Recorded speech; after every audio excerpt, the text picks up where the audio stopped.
brace yourself by all that has happened. I remember once going into a room, finding everything on the ground, all the curtain rods and everything was on the ground. It was just a disaster. I was like, what is going on? I found other places where I'd find, I don't know what to call them, these women of the night, I think. And we'd find that the client has thrown them out of the hotel, of their hotel room, and they are screaming and they want their money. So me, at least I had a MasterCard, so I'd say, duty manager, open the door and say, how much did you owe her? Please bring the money now. Hey everybody, my name is Angie Murenga. You're watching Just Angie. It's the Lifestyle Thursday. And I thought I'd just share a little bit about me, something about me as a part of this lifestyle segment.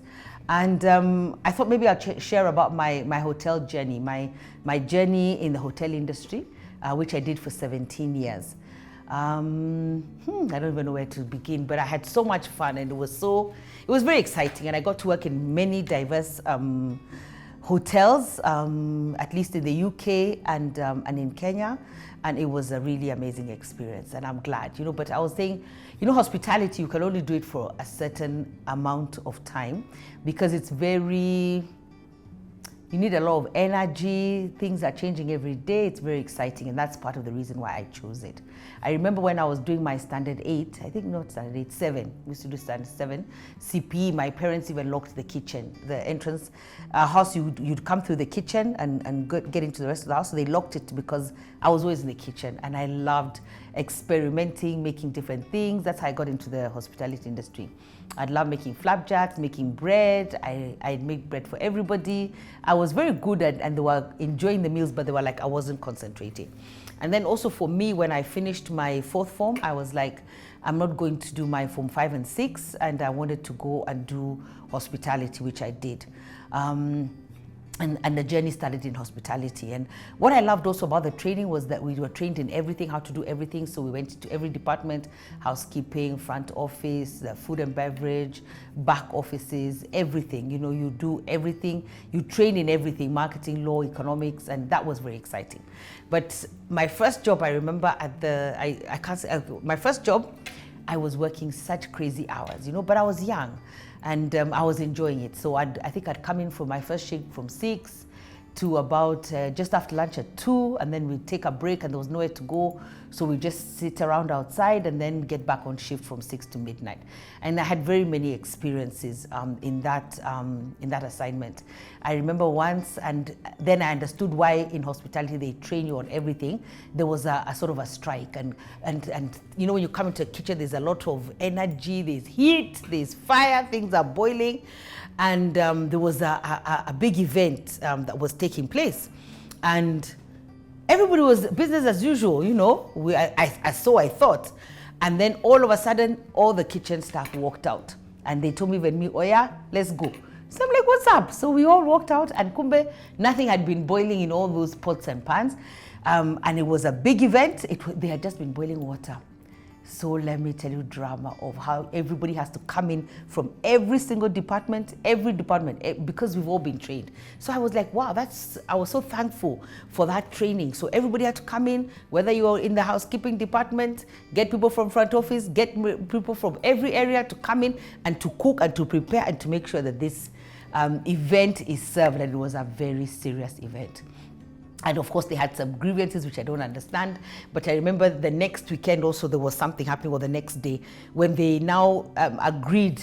There was so much tension in the kitchen. There's some really amazing experiences I've had, and some that are not so great. Some of them I remember when I was a duty manager, like on Sundays. Sundays was very dramatic because we'd have people who are from out of town, and maybe they'd stay over the weekend. Maybe they came to attend a conference or do a business meeting, and then they would stay over the weekend, and then they are leaving on the weekday. But over the weekend, they just do things. I used to find that people do things in hotels, especially when they're in a foreign country, that they wouldn't do at home. So there would be all sorts of drama in the morning on a Sunday morning. Sunday morning shift was for like brace yourself by all that has happened. I remember once going into a room, finding everything on the ground, all the curtain rods and everything was on the ground. It was just a disaster. I was like, what is going on. I found other places where I'd find, I don't know what to call them, these women of the night, I think. And we'd find that the client has thrown them out of the hotel, of their hotel room, and they are screaming and they want their money. So me, at least I had a MasterCard, so I'd say, duty manager, open the door and say, how much did you owe her? Please bring the money now. Give her her clothes. The drama we would engage on a Sunday morning was excess. But maybe it's just to say, you know, that people,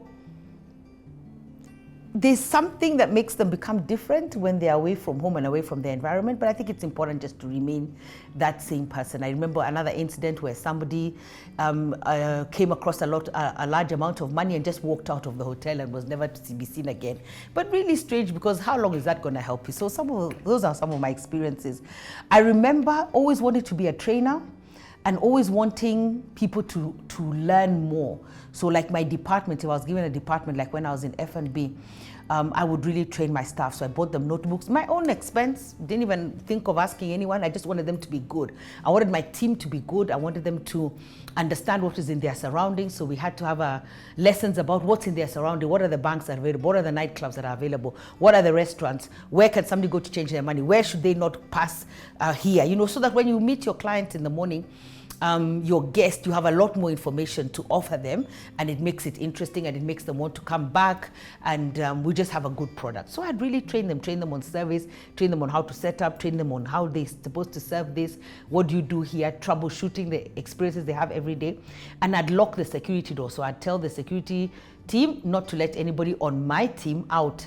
So if you don't attend the training, they can stay in the changing rooms until further notice, or you come and you attend the training. And it's really good, because later, over the years, I had them say, you know, they'd want, when they were asking for an event, they'd ask for the people who had been trained by me. So I thought that's amazing that I still wanted to train people and make them better. Working in the hospitality industry also, for me, at some point it had to end, because it was too much, you know. Because I'm a perfectionist, so let's say my shift is supposed to end at 3, and then a big group walks in. Now, I even had my handbag in my hand. I just put it down, and we have to serve this group. Because you see, at the end of the day, and I liked that kind of training that I was trained in the particular group of hotels that I worked in. You see the problem, the buck still stops with me. So even if my shift has come to an end and I go home, if any problem arises, it's still going to come back to me. Like, you're still the one who's going to have to answer, investigate, and find out. So we might as well just serve these people, serve them well, encourage the team that is there, and help them through the service.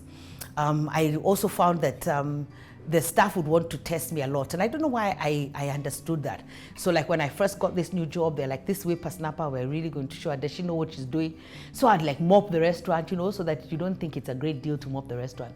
I would mop the restaurant, I would set it up myself. There's a particular area of the terrace which was so busy, like on a Friday, really busy. And maybe I'd have to be very careful when I'm planning who's going to be at the terrace, because we need people who are sharp, on point. We cannot have anyone who's dropping the ball, because it would just cause problems. And so they think, you know, that particular section maybe has 2 or 3 people who are managing it. I say, I'm going to do it by myself today. So they are all staring, laughing at me in advance. And I cannot fail. I cannot fail. So I end up serving all those people, and we have a really great time. I love even sometimes when I go into the hotel industry, and I find people who I trained, you know, I find them there doing jobs, they were promoted, they always tell me about their experiences. I love the ones who said, you know, you used to really scare us, we never used to like you, but now when we see what our lives have become and what we learned and gained from you, now we appreciate you. So that's a bit of my hospitality journey. I'll keep sharing, because there's more. There's working in the UK. I remember a lady, she asked me, which agency are you from? I told her I'm not from an agency. And she was just being very rude and obnoxious. And I was telling her, I'm not having it. I may be the room steward and the cleaner, but you don't have to talk to me like that. And maybe I'll share with you one more, is that in this particular place where I got, I think, a summer job or a summer assignment, because my parents, thank God for them, will not just let you be idle. So I think this was a summer I wasn't coming home. So they hooked it up with a group of hotels, I think, that had hotels in Kenya, and they said, put her to work. So I was working, but they would you are allocated, let's say, like 7 rooms to clean. But the rooms are so easy to clean because it's a vacuum cleaner, it's everything, and me, I clean everything with excellence. So I wouldn't clean 7, I would actually clean 14 and get paid double for every day that I worked, because I'll be done. I mean, I'm going to do this and do it well. And another memorable story, as I bring it to a close, was there were a certain group of people who don't tip anyone in their hotels, but they would leave me a tip, because when I clean your room, you will know that your room was cleaned. There's even a place, a particular country in the world, I think it was Switzerland, I can say that, and they said there's a fee when you're checking out. Either you clean your room yourself or they clean it. And I told them, this already dirty room, because I'm a housekeeper, when I come in I can see all the different things. I was also a floor housekeeper, we'll also talk about that. And I came into this room and I'm like, your room is so dirty, but by the time I'm done with it, you will thank me. And I cleaned that room, lifted the bed, you know, just the way a housekeeper is supposed to do things. So those kind of experiences are memorable for me. Or even when I go, I keep saying I'm ending. When I go into a room and I find somebody cleaning the room and I tell them I used to be a room steward, and they look at me like, no way, there's no way. And I say I was. And they say, test. I say, test me. They say, how do you make a Maita corner? We make it. How do you do this? We do it. Then they believe, and I say, yeah, be encouraged. This is not the place you will always be. There's room for you to grow and to move forward, and even cleaning toilets. I must tell you about my cleaning toilets. My toilets, sparkling, public area, shining. People are just leaving pounds because they've never seen toilets that clean. So that's my hospitality journey. I hope you've learned from me, you're encouraged, and you're blessed. God bless you, and see you next Thursday. Bye-bye.